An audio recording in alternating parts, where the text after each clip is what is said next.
जय हिंद दोस्तों, आप सभी का स्वागत है इस चैनल में। दोस्तों ये जो चैप्टर आप देख रहे हैं ना, इससे ऑब्जेक्टिव क्वेश्चन आने वाला नहीं है। ये आपका टर्म 2 का सिलेबस में है और इससे सिर्फ और सिर्फ सब्जेक्टिव क्वेश्चन आएगा। ठीक है, तो आज की इस वीडियो में आप लोगों को हम शॉर्ट क्वेश्चन देने वाले हैं। लॉन्ग क्वेश्चन का अलग से वीडियो बनाएंगे, जैसे कि धातु अधातु में अंतर क्या है, जंग लगने से कैसे बचाया जा सकता है, और जितना भी रासायनिक अभिक्रिया है उसका अलग वीडियो आएगा। इस वीडियो में हम लोग शॉर्ट क्वेश्चन देखेंगे जो कि धातु अधातु चैप्टर से एकदम पूछेगा ही पूछेगा आपका एग्जाम में। ठीक है, तो चलिए दोस्तों शुरू करते हैं। देखिए क्वेश्चन नंबर 1, ऐसी धातु का उदाहरण दीजिए जो, आपसे एग्जाम में इसी तरह क्वेश्चन पूछेगा। एक ऐसी धातु का उदाहरण दीजिए जो क्या है, कमरे के ताप पर द्रव होती है। तो कौन सा धातु है जो कमरे के ताप पर द्रव होता है? तो इसका उत्तर होगा पारा यानी मरकरी। ठीक है, नीचे आंसर भी दिया हुआ देख सकते हैं आप, तो इसका उत्तर हो जाएगा मरकरी। दूसरा नंबर आपसे क्वेश्चन है कि चाकू से आसानी से काटा जा सकता है। कौन सा धातु है भाई जिसको चाकू से काट सकते हैं?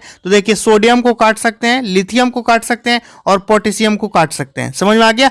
3 नंबर क्वेश्चन है कि ऊष्मा की सबसे अच्छी चालक होती है। आपका क्या हो जाएगा, ऊष्मा की सबसे अच्छी चालक कौन कौन है? तो इसका उत्तर हो जाएगा सिल्वर तथा कॉपर। देखिए सी नंबर में क्या है, सिल्वर तथा कॉपर। डी नंबर क्वेश्चन है कि ऊष्मा की कुचालक होती है। तो जब ऊष्मा की कुचालक पूछेगा तो होगा आपका लेड तथा मरकरी। समझ में आ गया। चलो नेक्स्ट क्वेश्चन देखो, मोस्ट VBI ये क्वेश्चन है दोस्तों।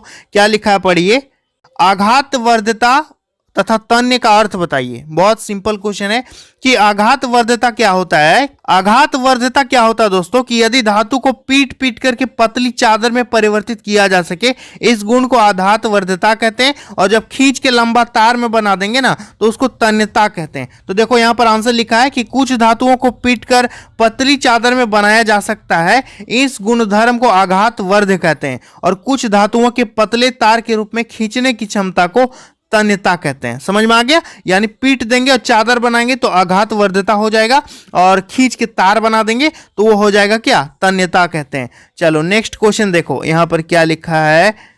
देखिए सोडियम को केरोसिन तेल में क्यों डुबोकर रखा जाता है? ये बहुत VBI क्वेश्चन है, कई बार पूछा जा चुका है। तो इसका उत्तर क्या होगा, देखिए तो सोडियम और पोटेशियम जो होता है अत्यधिक क्रियाशील धातु है, और ये वायु के साथ अभिक्रिया करके आसानी से आग पकड़ लेती है। इसको जब खुला में रख देंगे तो हवा में तो ऑक्सीजन है, तो ऑक्सीजन में के संपर्क में जैसे ही आएगा इस पे आग लग जाएगा। इसलिए केरोसिन तेल में इसको डुबो के रखते हैं, क्योंकि केरोसिन तेल में तो ऑक्सीजन नहीं होता है। समझ में आ गया। चलिए अगला क्वेश्चन देखिए। इसी तरह से दोस्तों आप लोगों को छोटे क्वेश्चन 2 नंबर 3 नंबर में देगा। ठीक है, देखिए क्या है कि धातु क्या है और अधातु क्या है, इन दोनों का परिभाषा जानना बहुत जरूरी है। देखिए धातुएं वे तत्व होती हैं, यहां पर पढ़ो, जो इलेक्ट्रॉन खोकर धनात्मक आयन बनाते हैं, और ये जो है ऋणात्मक आयन बनाता है। समझ में आ गया। और धातु के बाह्यतम कोश में सामान्यतः 1 या 2 इलेक्ट्रॉन होता है।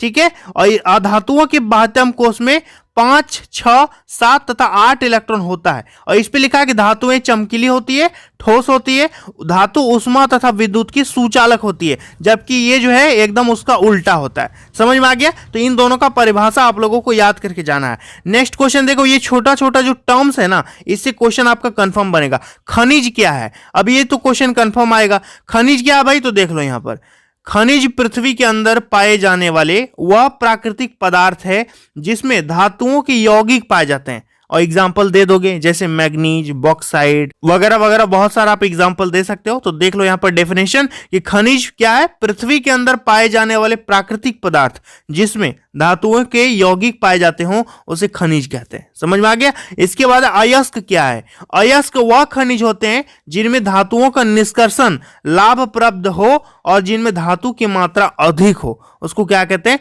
अयस्क। और यहां पर है दोस्तों कि सभी अयस्क खनिज होती है, परंतु सभी खनिज अयस्क नहीं होता। यह चीज याद रखना। वह खनिज जो सस्ते से सस्ते विधि से किसी तत्व को प्राप्त करते हैं वो उस तत्व का अयस्क कहलाता है। समझ में आ गया। यानी खनिज जिससे प्राप्त किया जाता हो उसको अयस्क कहते हैं। इसके बाद देखो गैंग क्या है, ये बहुत जरूरी है।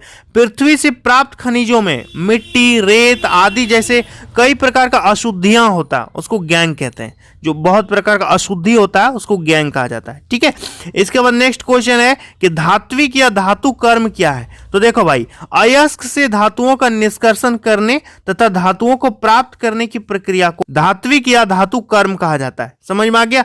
चलिए ये सब टर्म्स पूछेगा एग्जाम में। इसके बाद है निस्तापन। देखो निस्तापन क्या है, कार्बोनेट अयस्कों को वायु की अनुपस्थिति में गर्म करके ऑक्साइड में परिवर्तित करना निस्तापन कहलाता है।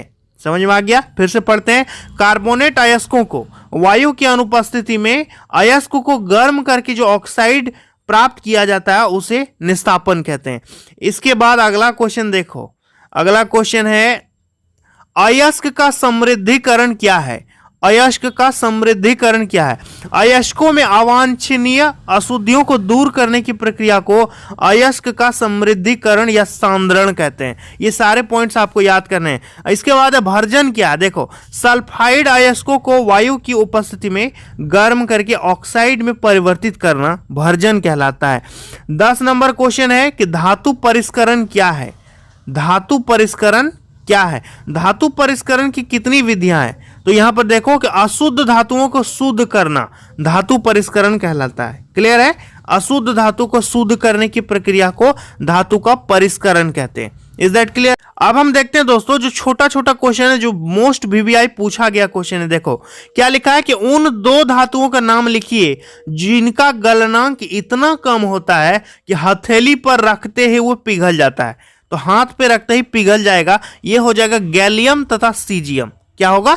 गैलियम या सीजियम, दोनों में से किसी का नाम लिख देना, कोई दिक्कत नहीं है। नेक्स्ट क्वेश्चन देखो भाई कि एक धातु तथा एक अधातु का नाम बताओ जो कक्ष ताप यानी रूम टेम्परेचर पर द्रव अवस्था में पाई जाती है। तो क्या होगा? धातु में होगा पारा और अधातु में क्या होगा? तो अधातु में होगा ब्रोमीन। क्या हो जाएगा? देखो ब्रोमीन। नेक्स्ट क्वेश्चन देखिए क्या है कि एक ऐसी अधातु का नाम बताइए जिसकी सतह चमकदार होती है। तो ये होगा आयोडीन। ठीक है, नेक्स्ट क्वेश्चन देखते हैं भाई। नेक्स्ट क्वेश्चन देखो तो क्या लिखा है कि धातु एवं अधातुएं किस प्रकृति के ऑक्साइड बनाती हैं? तो देखो तो धातु क्षारीय ऑक्साइड बनाता है तथा अधातु जो है अम्लीय ऑक्साइड बनाता है। समझ में आ गया? नेक्स्ट क्वेश्चन देखते हैं कि कार्बन के उस अपरूप का नाम बताइए जो अभी तक ज्ञात सर्वाधिक कठोर पदार्थ है। कार्बन का कौन सा अपरूप है जो सबसे ठोस पदार्थ है? तो वो होता है डायमंड यानी हीरा। समझ में आ गया? नेक्स्ट क्वेश्चन देखो कि उन 2 धातुओं का नाम लिखिए जो पानी में रखने पर तैरने लगते हैं। कौन सा धातु है?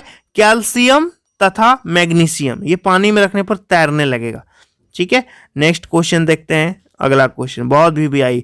नेक्स्ट क्वेश्चन देखो कि कौन सी 2 धातुएं तनु नाइट्रिक अम्ल के साथ अभिक्रिया करने पर हाइड्रोजन गैस उत्पन्न करती है? तो इस पे होगा मैग्नीशियम तथा मैग्नीज। ठीक है, अगला क्वेश्चन देखो कि सोडियम तथा पोटेशियम को केरोसिन में डुबोकर क्यों रखा जाता है? ये क्वेश्चन अभी हम आपको बता चुके हैं कि सोडियम तथा पोटेशियम हवा एवं जल के साथ सामान्य ताप पर भी बहुत तेजी से अभिक्रिया करती है। यदि इसे खुला में रखा जाए तो वह आग भी पकड़ लेती है, अतः इसकी सुरक्षा के लिए इसे केरोसिन तेल में डुबोकर रखा जाता है। ठीक है, चलो नेक्स्ट क्वेश्चन देखो। अगला क्वेश्चन क्या लिखा है कि मैग्नीशियम धातु जब हवा में जलती है तब उसकी लौ का रंग क्या होता है?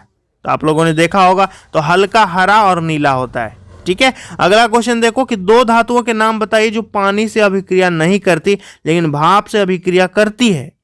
तो क्या होगा? एल्यूमिनियम तथा आयरन। ठीक है, ये दोनों पानी से रिएक्ट नहीं करता लेकिन भाप से जरूर करता है। अगला क्वेश्चन देखते हैं। देखिए अगला क्वेश्चन है कि सोडियम क्लोराइड में किस प्रकार का आबंध होता है? तो ये होता है आयनिक आबंध। ठीक है, आयोनिक बॉन्ड होता है।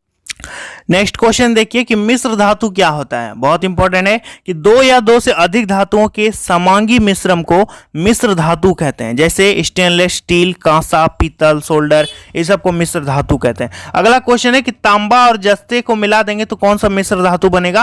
तो ये होता है पीतल। ये आपसे एग्जाम में पूछ सकता है पीतल किसका मिश्र धातु है? तो तांबा और जस्ता। इसके बाद यहाँ पर तांबा और टीन को मिलाएंगे तो बनेगा कांसा। ठीक है, इसको याद रखोगे। इसके बाद नेक्स्ट क्वेश्चन है कि सीसा तथा टीन से जो मिश्र धातु बनता है उसको कहते हैं सोल्डर। ठीक है, और सोल्डर का उपयोग क्या है? यहाँ देखो, इसका उपयोग विद्युत तारों की परस्पर वेल्डिंग के लिए किया जाता है। समझ में आ गया? इसके बाद शुद्ध सोने का जो कैरेट होता है वो कितना होता है? तो 24 कैरेट होता है, लेकिन उसका यूज नहीं किया जा सकता आभूषण बनाने में, तो उसको कम कर दिया जाता है। समझ में आ गया? तो इस तरह से और भी ऑब्जेक्टिव हम लेकर के आएंगे और सब्जेक्टिव भी लेकर के आएंगे, तो चैनल को जरूर सब्सक्राइब कर लीजिएगा। तो चलिए आज के लिए इतना ही, मिलते हैं नेक्स्ट वीडियो में, तब तक के लिए धन्यवाद।